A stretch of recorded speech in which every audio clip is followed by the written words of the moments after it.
Assalamualaikum warahmatullahi wabarakatuh. Selamat sejahtera. Saya harap anak-anak saya tingkatan 4 sihat walafiat. Hari ini saya akan mengajar kamu perniagaan tingkatan 4 bab 1 topik 1.1. Apa dia topiknya? Ialah pengenalan kepada perniagaan dan konsep asas perniagaan. Okey.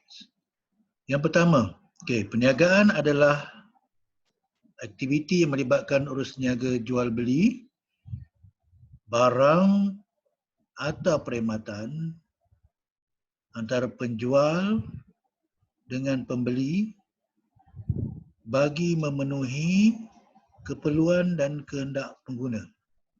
So dalam definisi perniagaan ini kita ada aktiviti urus niaga jual beli barang dan perkhidmatan, kita ada penjual dengan pembeli dan memenuhi keperluan dan kehendak pengguna. Okey. So yang seterusnya ialah konsep asas dalam perniagaan. Okey, dia ada 1, 2, 3, 4, 5 dan 6. Okey.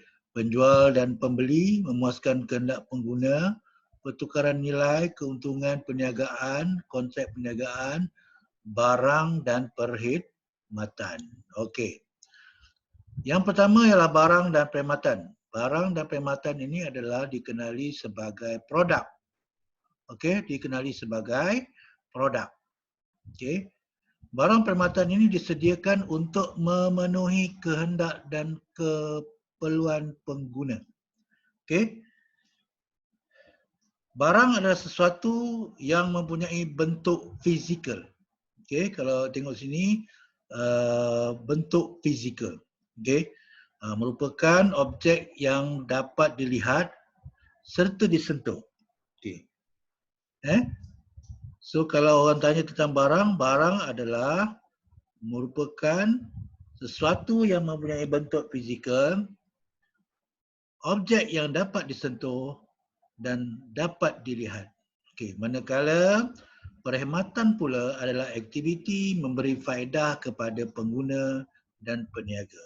Okey, ingat perkhidmatan adalah aktiviti yang memberi faedah kepada pengguna dan peniaga.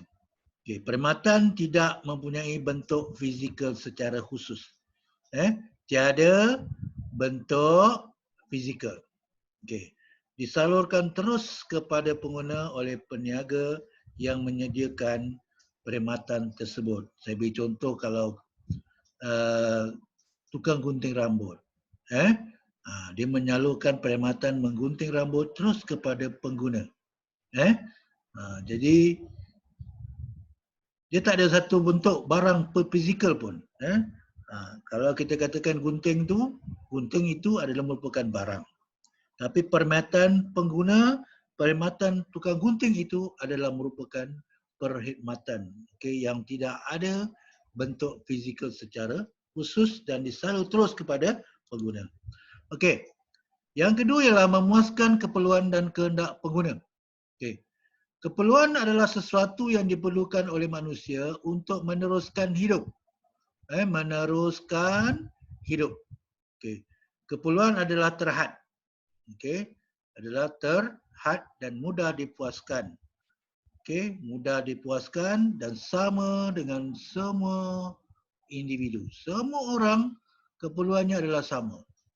Kalau keperluan saya adalah makan dan minum, anda pun sama makan dan minum.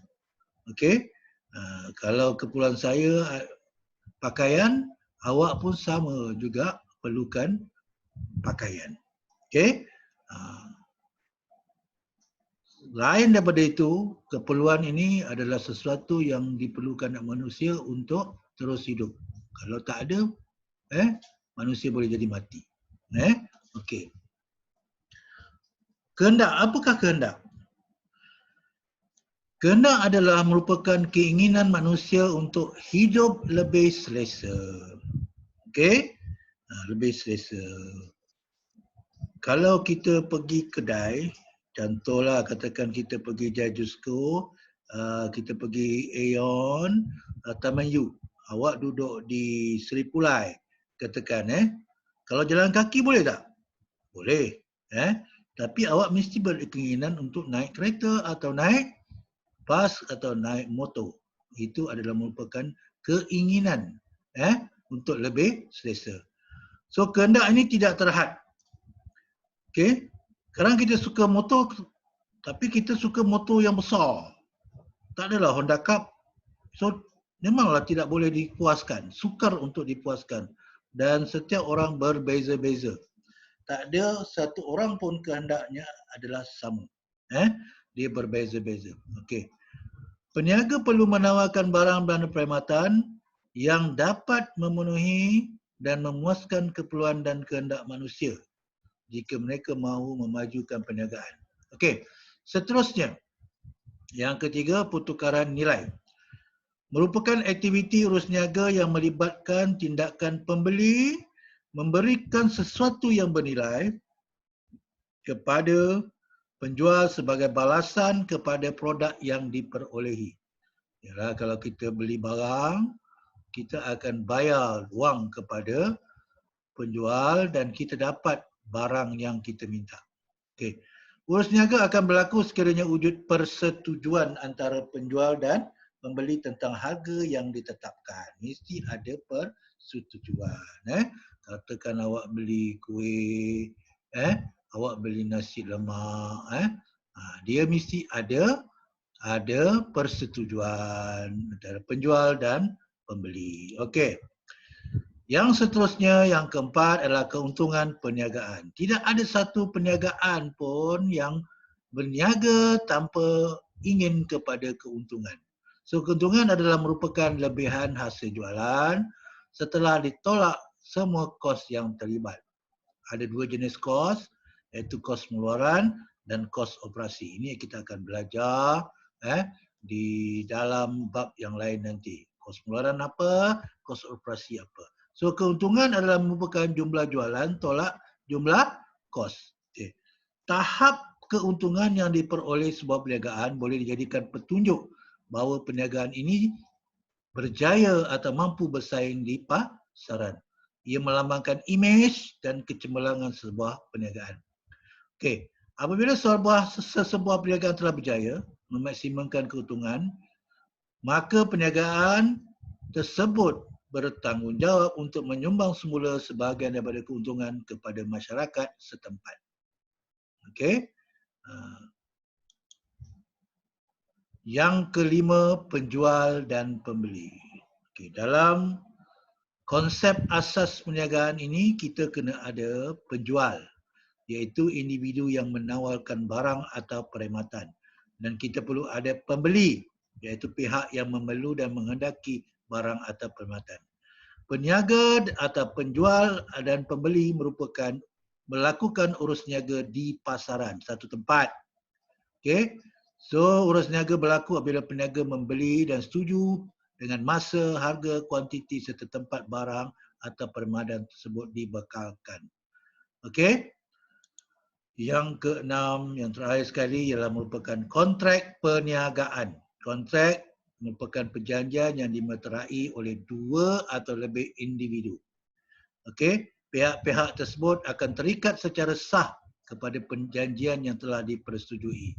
Okey, kontrak dikuasakan melalui Akta Kontrak 1950. Ini contoh, kontrak perniagaan, contohnya kontrak jual beli barang, kontrak sewa beli. Kalau kita beli kereta, kita ada kontrak sewa beli.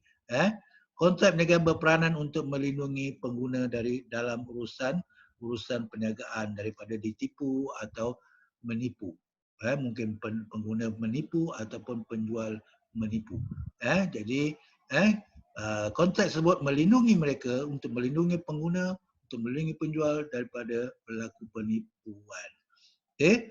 So itu adalah ada 6 konsep asas di dalam perniagaan. Okey. Seterusnya ialah apakah aktiviti perniagaan? Okey, aktiviti perniagaan kita bagikan kepada dua, iaitu aktiviti berasaskan barang dan aktiviti berasaskan perkhidmatan. Okey, aktiviti berasaskan barang merupakan melibatkan penggunaan faktor-faktor menghasilkan barang fizikal. Okey. Dan aktiviti berasaskan perkhidmatan adalah perkhidmatan yang melibatkan barang-barang tidak nyata dan memberi keselesaan dan kepuasan kepada kecekapan kepada pengguna. Okey. So dapatlah saya rumuskan di sini sebelum saya akhiri. Yang pertama tadi ialah apakah definisi, apakah yang kita katakan sebagai perniagaan.